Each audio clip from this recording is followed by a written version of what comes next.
Big Boss Malayalam season 7 live അപ്ഡേറ്റിലേക്ക് പോകാം. നമ്മുടെ ആർ.ജെ ബിൻസിയും നെവിനും തമ്മിൽ വെടിക്കെട്ടൊരു വഴക്ക് കഴിഞ്ഞിട്ടിരിക്കുകയാണ്. ജയിൽ നോമിനേഷനുമായിട്ട് ബന്ധപ്പെട്ടുണ്ടായ പ്രശ്നമാണ്. അതായത് നമ്മുടെ നെവിൻ ബിൻസിയുടെ പേര് നോമിനേറ്റ് ചെയ്തു. അതാണ് പ്രശ്നങ്ങൾക്കെല്ലാം കാരണമായത്. അതായത് വന്ന ദിവസം തന്നെ മുതൽ തന്നെ ടാർഗറ്റ് ചെയ്യുകയാണ്. അത് മാത്രമല്ല, പുകഞ്ഞ കൊള്ളി പുറത്തെന്ന് പറയുന്ന ടാസ്കിൽ ഉറങ്ങരുത് എന്ന് പറഞ്ഞിട്ടും കൂർക്കം വലിച്ച് കിടന്നുറങ്ങി. ആ ടാസ്കിനകത്ത് ബിഗ് ബോസ് പ്രത്യേകം പറഞ്ഞിട്ടുണ്ടായിരുന്നല്ലോ, ഉറങ്ങണമെങ്കിൽ കട്ടിലിൽ കിടന്നേ ഉറങ്ങാൻ പറ്റൂ, അല്ലാത്തവർ കട്ടിലിൽ കിടക്കാതെ ഉറങ്ങാൻ കഴിയില്ല. പക്ഷെ അത് ലംഘിച്ചുകൊണ്ട് അല്ലാതെ കിടന്നുറങ്ങി എന്നുള്ളൊരു റീസണാണ് നെവിൻ പറഞ്ഞത്.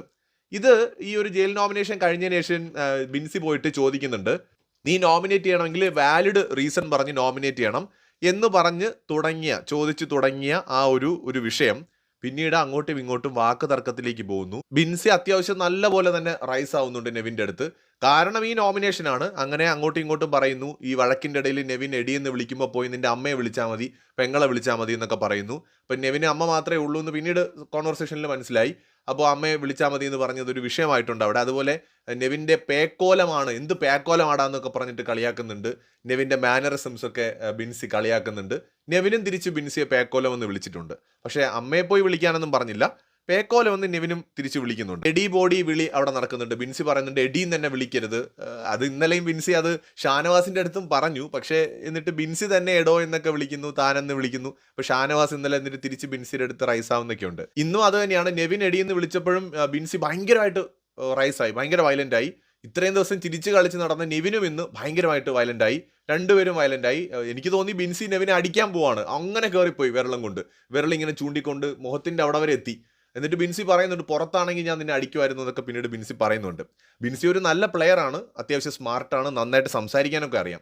കുറച്ച് കെയർഫുള്ളായിട്ട് കാമായിട്ട് നിന്ന് കളിക്കണം. ദേഷ്യമൊക്കെ കൺട്രോൾ ചെയ്ത് വൈകാരികമായി ചിന്തിക്കാതെ വിവേകത്തോടെ ചിന്തിക്കണം.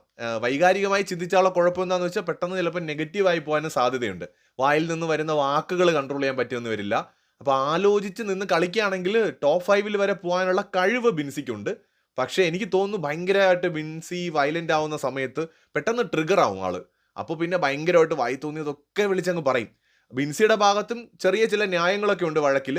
പക്ഷേ എന്നിരുന്നാലും അവിടെ ആ ഒരു ജയിൽ ടാസ്കിൽ നെവിൻ പറഞ്ഞതൊരു വാലിഡ് പോയിന്റ് ആണ്. കാരണം ഉറങ്ങി, ബിൻസി കിടന്ന് ഉറങ്ങി എന്നുള്ളത് ഒരു വാലിഡ് പോയിന്റ് ആണ്.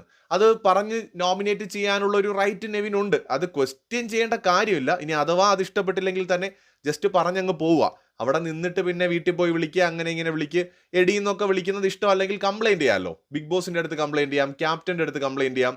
തിരിച്ച് വീട്ടിൽ പോയി വിളിക്കുക, അമ്മയെ വിളിക്കുക, പെങ്ങളെ വിളിക്കുന്നൊന്നും പറയുന്നത് ശരിയല്ല. അത് വളരെ അങ്ങനെ പറയാറുണ്ട് പലരും വഴക്കുകൾക്കിടയിൽ. അതൊരു ശരിയായ കാര്യമല്ല. പ്രത്യേകിച്ച് ഇതിലൊന്നും പെടാത്ത ആൾക്കാരെയൊക്കെ ഇതിലേക്ക് വലിച്ചിടുന്നത് അത്ര നല്ലതായിട്ട് എനിക്ക് തോന്നിയില്ല. പിന്നെ അതുപോലെ തന്നെ പേക്കോലം കെട്ടി നടക്കുക, അതൊക്കെ ഒഴിവാക്കാമായിരുന്നു. കാരണം നെവിനെ പോലുള്ള ആൾക്കാർ ഒരുപാട് പ്രോബ്ലംസ് ലൈഫിൽ ഫേസ് ചെയ്യുന്നവരാണ്.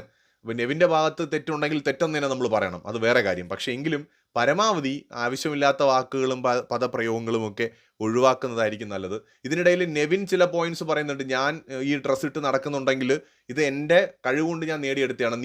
നീ എന്തെങ്കിലും നിനക്ക് അങ്ങനെ പറ്റുമോ? നീ ഇപ്പോഴും ബിഗ് ബോസ് തരുന്ന ഡ്രസ്സ് ഇട്ടല്ലേ നടക്കുന്നത്? നീ ഈ വീടിന് പുറത്തല്ലേ, പുകഞ്ഞ കൊള്ളിയായിട്ട് നീ പുറത്ത് കിടക്കല്ലേ? എന്തായാലും നിന്നെക്കാളും ഞാൻ ബെറ്ററാണ്. നീ ആദ്യം ടാസ്ക് കളിച്ച് നിന്റെ സ്വന്തം ഡ്രസ്സ് വാങ്ങിയിട്ട് കാണിക്കുന്നൊക്കെ നെവിൻ തിരിച്ച് പറയുന്നൊക്കെ ഉണ്ട്. നെവിൻ നീ എടി പോടി വിളി പൊതുവെ എല്ലാവർക്കും ഇഷ്ടമല്ല. പ്രത്യേകിച്ച് പെൺകുട്ടികൾക്ക് അത് ഇഷ്ടപ്പെടില്ല. അവർ പെട്ടെന്ന് ട്രിഗർ ആവും. ഈ ഫ്രണ്ട്സ് ആയിട്ടൊക്കെ ഇരിക്കുന്ന ആൾക്കാർ നീ എന്നൊക്കെ വിളിച്ചാൽ പിന്നെ ഓക്കെ ആയിരിക്കും. പക്ഷേ ബിഗ് ബോസിനകത്തെന്ന് പറയുമ്പോൾ എല്ലാവരും ഗെയിം കളിക്കാൻ വന്നവരാണ്. അവിടെ ഒരാൾ മുഖത്ത് നോക്കി എടിയെന്ന് നീ എന്നൊക്കെ വിളിക്കുമ്പോൾ സാധാരണ സ്ത്രീകൾക്ക് അത് ഇഷ്ടപ്പെടാറില്ല. പൊതുവെ നമ്മൾ ബിഗ് ബോസിനകത്തും ഇത്രയും സീസണുകൾ കണ്ടാൽ നമുക്കറിയാം, സാധാരണ പെൺകുട്ടികൾക്ക് അത് ഇഷ്ടപ്പെടാറില്ല. നീ എന്ന് വിളിക്കുന്നതും എടി എന്ന് വിളിക്കുന്നതും ഒക്കെ അതൊരു അധികാരത്തിൻ്റെ സ്വരമാണ്.